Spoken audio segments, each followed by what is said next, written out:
جو ہوائیں چلتی ہے ابر رحمت جس کو کہا جاتا ہے، یہ اللہ رب العالمین کے حکم سے چلتی ہے۔ اور اللہ رب العالمین اگر پانی کی کثافت ایسی رکھتا کہ کسی بھی چیز کو وہ برداشت نہیں کرتا، سب کو اندر لے لیتا، تو اس کے اوپر کشتی نہیں چلا سکتے۔ آج اگر سمندری راستوں کا استعمال آج کے دور میں بھی اگر ختم کر دیا جائے تو ہم یہ جو مال اٹھا کر کے ادھر سے ادھر لے کر کے جاتے ہیں، لاکھوں بیرل تیل اور مختلف اشیاء جو سمندر کے راستے سے ادھر ادھر ہوتی ہے، تجارت کا ایک بہت بڑا ذخیرہ سمندر ہے۔ سی فوڈ جو اللہ رب العالمین نے سمندر کے اندر رکھے ہیں، جو ذخائر رکھے ہیں، وہ ایک الگ بحث ہے۔ تو اللہ رب العالمین نے ایسی چیزیں دنیا کے اندر پیدا کی، اگر اللہ لکڑی نے پیدا کرتا یا ایسے اجزاء نہیں پیدا کرتا جو پانی کے اوپر تیرنے کی صلاحیت نہیں رکھتے، تو ہم کیا کرتے؟ بہت آسان لگتا ہے ابھی تو آج کے دور میں، بہت آسان لگتا ہے ہم کو، لیکن اگر وہ چیز زمین کے اندر رہتی ہی نہیں تو ہم کیا کرتے ہیں؟ یہ معمولی چیزیں نہیں ہیں۔ اللہ رب العالمین کہہ رہا ہے اس کا شکر ادا کرو، اس کا فضل تلاش کرو۔ اور جو لوگ روزگار تجارت کرتے ہیں وہ جانتے ہیں اس کے فوائد۔ اللہ رب العالمین نے ارشاد فرمایا کہ دونوں چیزیں اللہ کی بہت بڑی نعمتیں ہیں، اور ہم نے آپ سے پہلے بھی اپنے رسولوں کو ان کی قوم کی طرف بھیجا، ان کے پاس دلیلیں لائے، پھر ہم نے گنہگاروں سے انتقام لیا، اور ہم مومنوں کو مدد کرنا لازم ہے۔ نبی اور رسول آئے، رسولوں نے جب اپنی باتوں کو پیش کیا تو انکار کیا، اور صرف انکار نہیں کیا، ان کا مذاق اڑایا، استہزاء کیا، ان کو تکلیف اور اذیتیں پہنچائی۔ کیا ہوا؟ اللہ تعالیٰ نے ارشاد فرمایا ہم نے گنہگاروں سے انتقام لیا۔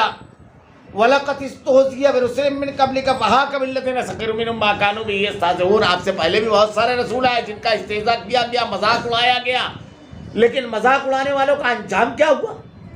اللہ رب العالمین نے ان کو کیفر کسدار تک پہنچایا۔ اللہ نے ارشاد فرمایا اِنَّا كَفَّيْنَاكَ الْمُسْتَهْزِئِينَ، ہم کافی ہیں رسول تیرا مذاق اڑانے والوں کے لیے۔ آج کے دور تک بھی آپ کو یہ چیز ملے گی۔ ابھی فرانسو کا معاملہ بالکل تازہ ہے۔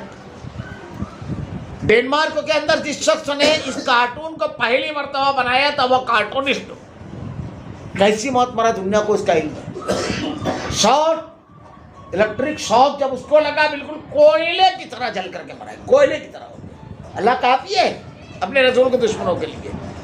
دوسرا بھی ہے، جو لوگ دین کو ختم کرنے کے لیے، رسول کی تعلیمات کو ختم کرنے کے لیے پوری حکومت طاقتیں لگا رہے ہیں، اللہ رب العالمین ان کا انجام بتا رہا ہے۔ سن لو، تم آج اقتدار میں ہو، آج حکومت میں ہو، آج قوت میں ہو، تو تم طاقت لگا رہے تو کیا سمجھ رہے ہیں کہ تم کو کوئی روکنے والا نہیں ہے، تم کو کوئی ٹوکنے والا نہیں ہے، تم کو کوئی رکاوٹ ڈالنے والا نہیں ہے۔ سنو، اللہ رب العالمین اپنے پیغام کو بھیجا ہے رسول کے ذریعے، تو رب کے پیغام کو تم رکاوٹ ڈال رہے ہو، ٹھکرا رہے ہو، اس میں دیواریں کھڑی کر رہے ہو، اللہ کا عذاب آئے گا۔ ابھی کل کی بات ہے، پوری دنیا گھروں میں گھس گئی تھی، ایک بیماری ایسی آئی تھی کرونا، سب گھروں میں گھس گئے تھے، سب مسافہ لیتے ہوئے خوف آ رہا تھا آدمی کو، مسافہ لیتے، یہ اللہ رب العالمین کی طرف سے۔ اللہ تعالیٰ اپنی کسی ایک مخلوق کو چھوڑے گا، ساری قوتیں، ساری ٹیکنالوجی، ساری حکومتیں، ساری صلاحیتیں سب دھری کے دھری رہ جائیں گی۔ تو اللہ رب العالمین وارننگ دے رہا ہے، اور وارننگ کے ساتھ کیا اہل ایمان کو تسلی بھی ہے کہ تکلیف آئی تو کیا کہتا ہے اللہ تعالیٰ؟ ان کے پاس دلیلیں لائے، ہم نے گنہگاروں سے انتقام لیا، اور ہم پر مومنین کی مدد لازم ہے۔ اللہ رب العالمین مدد کرے گا، ان تنصروا اللہ ینصرکم، وہ سب بھی تقدام ہے۔ تم اللہ کے دین کی مدد کرو، اللہ رب العالمین تمہاری مدد کرے گا۔ امتحان اور آزمائش آئے گی، لیکن اللہ تعالیٰ نے مدد کا سچا وعدہ کیا۔ اللہ ہوائیں چلاتا ہے، ابروں کو اٹھاتی ہے، پھر اللہ اپنے منشے کے مطابق اسے آسمان میں پھیلا دیتا ہے، اور اس کے ٹکڑے ٹکڑے کر دیتا ہے۔ پھر آپ دیکھتے ہیں کہ اس کے اندر سے قطرے نکلتے ہیں، جنہیں اللہ چاہتا ہے ان بندوں پر وہ پانی برساتا ہے، اور وہ خوش ہو جاتے ہیں۔ یقین ماننا، بارشیں ان پر برسنے سے پہلے تو وہ نا امید ہو رہے تھے۔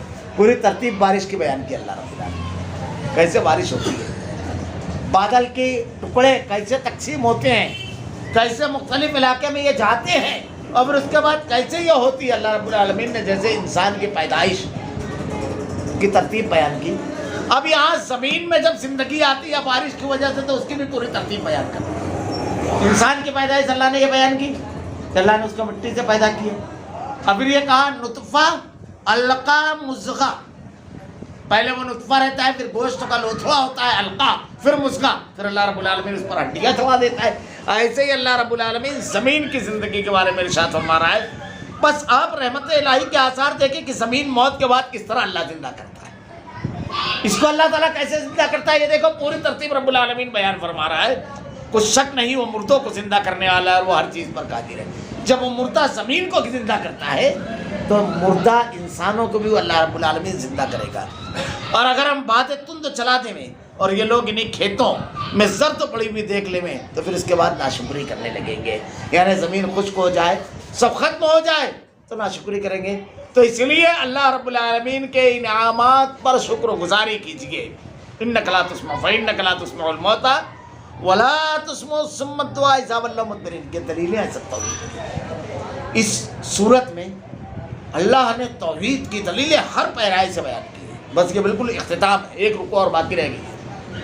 ہر پہرائے میں ہر چیز سے، انسانوں کے ذریعے، غلام اور آقا کے ذریعے، موسموں کے ذریعے، جسم کے ذریعے، پانی کے ذریعے، خشکی کے ذریعے، ہر ذریعے سے اللہ نے اپنی توحید، جانداروں کے اور بے جانوں کے، ہر چیز کو دیکھ کر کے اللہ کی توحید کا آدمی قائل ہو، سب ٹائپ کی دلیلیں ہیں۔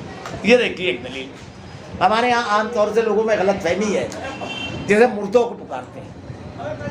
اب مردوں کو پکارنے والے جو ہیں اس کی تو دلیلیں بے شمار ہیں۔ اللہ نے کہا وَمَا أَنْتَ بِمُسْمِعٍ مَّنْ فِي الْقُبُورِ۔ بڑا مشہور واقعہ ہے کہ امام ابو حنیفہ رحمۃ اللہ علیہ ایک مرتبہ قبرستان گئے تو آپ نے ایک شخص کو دیکھا کہ وہ قبروں کے درمیان چل رہا ہے اور کہتا ہے کہ اے قبر والوں، کیا تم کو کچھ خبر ہے؟ میں کئی دن سے آ رہا ہوں، اپنا حال بیان کر رہا ہوں کہ اللہ سے میرے لیے دعا کرو، اللہ رب العالمین کہ جناب میں میرے لیے گزارش کرو، کئی دن سے کہہ رہا ہوں لیکن میرے حال میں کوئی تبدیلی نہیں آتی۔ امام ابو حنیفہ رحمۃ اللہ علیہ نے جب یہ منظر دیکھا تو آپ نے اس کو پکڑا اور کہا تم کئی دن سے آ رہے ہو تو کوئی تبدیلی آئی حالات میں؟ کہا نہیں۔ تو کہا تیری ناک خاک آلود ہو، عربی زبان کا ایک طریقہ ہے بولنے کا، جب کوئی ایسی بات بولتے ہیں بڑی بات، سخت بات، تو یہ الفاظ رہتے ہیں کہ تیری ناک خاک آلود ہو، کیا تم نے قرآن کی آیت نہیں پڑھی؟ اللہ تعالیٰ ارشاد فرماتا ہے وَمَا أَنْتَ بِمُسْمِعٍ مَّن فِي الْقُبُورِ، تم قبر والوں کو سنا نہیں سکتے۔ اللہ تعالیٰ سورہ فاتر میں یہ کہہ رہا ہے اور تو قبر والوں کو سنانے کی کوشش کر رہا ہے۔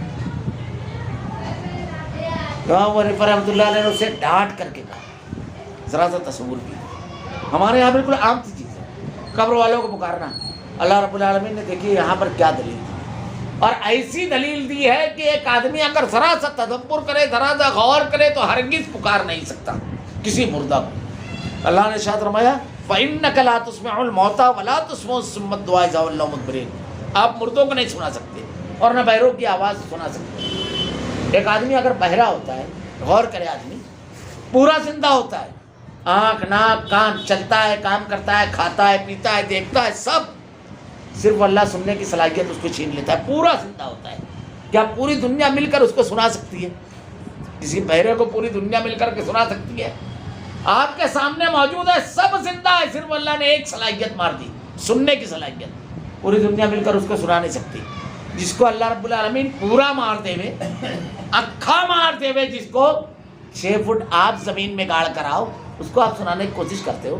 انک لا تسمع الموتى ولا تسمع الصم الدعاء، جو پورا مر گیا اس کو بھی نہیں سنا سکتے، اور جو پورا زندہ ہے صرف سننے کی صلاحیت اگر اللہ نے مار دی تو اس کو بھی نہیں سنا سکتے۔ کیا تم نہیں غور کرتے؟ ولوا مدبرین ثم ولوا، اللہ تعالیٰ ارشاد فرما رہا ہے اذا ولوا مدبرین، جبکہ وہ پیڑ پھیر کر مڑ گئے۔ اور نہ آپ اندھوں کو وما انت بہادی العمی عن ضلالتہم ان تسمع الا من یؤمن بآیاتنا وهم مسلمون، اور نہ آپ اندھوں کو ان کی گمراہی سے ہدایت کرنے والا ہیں، اور آپ تو صرف لوگوں کو سناتے ہیں جو ہماری آیتوں پر ایمان رکھتے ہیں۔ اب اندھا یہاں جس کو کہا گیا، سب سے بڑا اندھا وہ ہے، ایک تو اندھا ہی ہے جس کو کچھ نہیں دکھائی دیتا، لیکن جس کی اللہ رب العالمین نے وہ آنکھ چھین لی جس سے اللہ کی ہدایت اور اللہ کی توحید نظر نہیں آتی، وہ کان جس کا چھل گیا، ختم اللہ علی قلوبہم وعلی سمعہم وعلی ابصارہم غشاوہ، جن کو مہر لگ گئی کہ قرآن کی آیتیں اور احادیث نہیں سنتے ہیں، وہ سب سے بڑے اندھے اور بہرے ہیں۔ جن کو قرآن ہدایت نہیں دکھائی دیتا، حدیث نہیں دکھائی دیتی، قرآن کی آیتیں اور حدیث سنتے نہیں ہیں کان لگا کر کے، سب سے بڑے محروم ہوا ہیں۔ تو اللہ رب العالمین نے کہا کہ اگر ان کی آنکھ پر سے پٹی اتر گئی، اندھے ہو گئے، تو تم ان کو سنا نہیں سکتے، اور اگر یہ بہرے ہیں تو تم ان کو دکھا نہیں سکتے۔ تھوڑا سا اور لے لیں، سورت پوری کر لیں۔ اللہ الذی خلقکم من ضعف ثم جعل من بعد ضعف قوة ثم جعل من بعد قوة ضعفا وشیبا یخلق ما یشاء وهو العلیم القدیر۔ اور اللہ وہ ہے جس نے تمہیں کمزوری کی حالت میں پیدا کیا، پھر اس کمزوری کے بعد توانائی دی، پھر اس توانائی کے بعد کمزوری اور بڑھاپا، جو چاہتا ہے پیدا کرتا ہے، وہ سب سے پورا واقف اور پورا قادر۔ ہماری زندگی کے 4 مراحل ہوتے ہیں، چاروں کو اللہ نے یہاں پیش کیا۔ پہلا مرحلہ ہوتا ہے پیدائش، جب ہوتی ہے بالکل چھوٹے بچے ہوتے ہیں اور بالکل کمزور ہوتے ہیں، اپنے ہاتھ سے کپڑا دھونا تو یہ بہت دور کی بات ہے، پیشاب اور پاخانہ بھی اپنے ہاتھ سے صاف نہیں کر پاتے، کچھ نہیں کر پاتے، انتہائی کمزور ہوتے ہیں۔ یہ پہلی اسٹیپ رہتی ہے، بچپن۔ پھر اس کے بعد جوانی آتی ہے، توانائی ہوتی ہے، قوت ہوتی ہے، طوفانوں سے ٹکرانے کا عزم اور حوصلہ ہوتا ہے، مشکلات آسان لگتی ہے اس مرحلے میں، یہ جوانی ہوتی ہے۔ جب یہ گزرتی ہے تو پھر قبولت آتی ہے، ادھیڑی، یہاں سے آغاز ہوتا ہے ڈھلنے کا۔ بچپن کے بعد جوانی آتی ہے، شباب، اور یہاں سے ڈھلنا شروع ہوتا ہے۔ اب یہاں سے بیماریاں شروع ہو جاتی ہے، اب یہاں سے کمزوری شروع ہو جاتی ہے، اب دانتوں میں وہ مضبوطی نہیں رہے گی، سب تو چیزیں کھا لیں گے، بینائی میں وہ مضبوطی نہیں رہی کہ دور کی اور نزدیک کی چیزیں بالکل یکساں نظر آ جائے، دوڑ کر جانا کسی مقام پر، کوئی قوت والی چیز، وزندار چیز اٹھانا، یہ سب چیزیں اب کم ہونے لگتی ہیں۔ اور پھر اس کے بعد آخری عمر آتی ہے بڑھاپا۔ اللہ رب العالمین نے اسے ترتیب کے ساتھ رکھا ہے۔ بھلا بتاؤ، کوئی ہے اللہ کے سوا جو کسی پر جوانی باقی رکھے؟ 60 سال کا بھی ہے تو 80 سال کا بھی ہے تو جوان رہے؟ کوئی ہے تمہارے معبودوں میں؟ اللہ نے ایک نظام بنا دیا، ایک ترتیب بنا دی ہے، آدمی پیدا ہوتا ہے بچہ۔ کوئی ہے تمہارے معبودوں میں جو ایسا پیدا کرے کہ بالکل جوان رہے، کسی چیز کی ضرورت ہی نہ ہو؟ ہے ایسا کوئی؟ جوانی کے روک لے میں کوئی بچپن ہی میں بڑھاپا لے آئے، ایسا ہے؟ کہ اللہ رب العالمین کا نظام، اس کے خلاف کوئی نہیں جا سکتا، پورا واقف اور پورا قادر ہے تم کو بوڑھا کرنے، تم کو جوان کرنے، تم کو بچہ رکھنے پر، تمہاری پوری اسٹیپ پر، ہر چیز پر وہی قادر ہے۔ وہی جب کر رہا ہے تو وہی سب چیز کا خالق ہے، اسی کی عبادت کی جائے۔ جس دن قیامت برپا ہوگی، یہ اسٹیپ بتا رہا ہے ختم ہونے کی، تمہارا وجود، دنیا ختم ہوگی، سب چیزیں بیان کر دی۔ جس دن قیامت برپا ہوگی، گنہگار لوگ قسمیں کھائیں گے دنیا میں ایک گھڑی کے سوا کہاں ٹھہرے، اس طرح وہ بہکے ہی رہیں گے۔ جب قیامت کے روز کھڑے ہوں گے اللہ کی جناب میں، تو الگ الگ کیفیتیں اللہ نے قرآن میں بیان کی ہے۔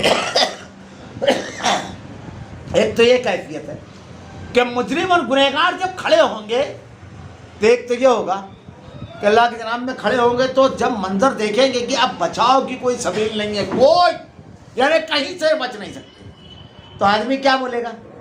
آج میں اپنے خلاف کچھ نہیں سنوں گا، کوئی گارنٹی، کوئی گواہی نہیں سنوں گا، کچھ نہیں مانوں گا اپنے خلاف۔